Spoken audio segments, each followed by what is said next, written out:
যারা মানুষ হয়ে মানুষের উপরে জুলুম করেছিল, যারা মানুষ হয়ে মানুষের উপর অত্যাচার করেছিল রাজনৈতিক প্রতিহিংসার কারণে, শুধু তাই নয়, আয়না ঘর যারা বানিয়েছিল, আল্লাহ তাআলা এই এদের বিরুদ্ধে নিজে মামলা দায়ের করবেন।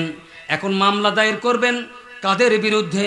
যারা 2024 সাল 5ই আগস্টের আগে এই 300 জন এমপি, 52 জন মন্ত্রী, 64 জন ডিসি, 64 জন সচিব, 64 জন এসপি, 490 জন টিএনও, আর এই 630 জন থানার ওসি, এইগুলোর ব্যক্তি বিরুদ্ধে আল্লাহ রাব্বুল আলামিন নিজে মামলা দায়ের করবেন হাসরের ময়দানে।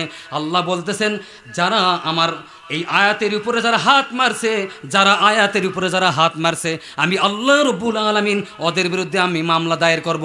ইন্নামাস সাবিলু, আল্লাহ বলতেছেন, ইন্নামাস সাবিলু আলাল্লাযীনা ইয়াযলিমুনান নাস ওয়া ইয়াবগুনা ফিল আরদি বিগাইরিল হাক্কি উলাইকা লাহুম আযাবুন আলীম।